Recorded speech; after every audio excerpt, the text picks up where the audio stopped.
څه نوم دی؟ باندې شه څه نوم دی؟ امیمه خوشحاله یې که نه؟ ډېره خوشحاله یې. ستا څه نوم دی؟ حفصه. حفصه بچیه خوشحاله یې که نه؟ ستا څه نوم دی؟ مریم خوشحاله یې؟ بسم الله الرحمن الرحیم.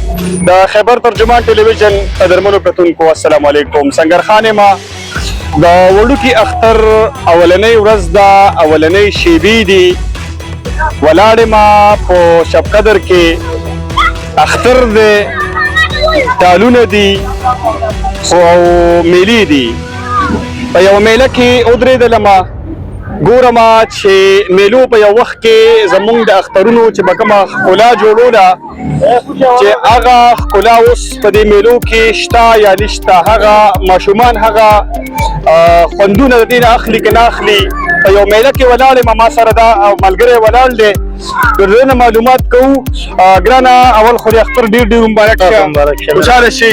دا راته ووایه چې ستا څه نوم دی؟ زما جي خاني نوم دی. خانیه دا میله تا لګولې ده؟ او جي او دا موږ لګولې ده جي. ښه، نو څنګه د ماشومان څه خوشحالي محسوسوي که نه؟ ډېره خوشحالي محسوسوي. دا خو موږ د ماشومانو د خوشحالۍ لپاره لګولې. زموږ په دې ملک کې غربت زیات دی، نو موږ وایو چې زه د دې ماشومانو په خولې خنداګانې راشي نو زموږ زړونه به خوشحالي ټیک ده. او دا راته ووایه چې څنګه پیسې د دې څه واخلې د ماشومانو نه؟ خو چې کم غټ کسان دي که نه تقریبا 20 سال 22 سال والا د هغې 50 روپۍ دي، او داسې دا کم ماشومان چې د دې 20 روپۍ 30 روپۍ.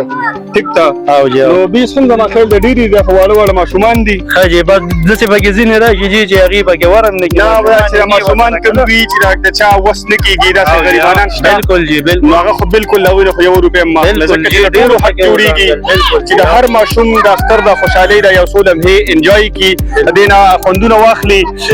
قدرمنو د دې ماشومانو سره څو خبرې کومه چې څنګه محسوسوي اختر دی، او الله دې وکړي چې زمونږ دا میلې زمونږ د اخترونه همهغه شان ټکي آباد شي کوم چې څه کلونه مخکې آباد وو. راځئ.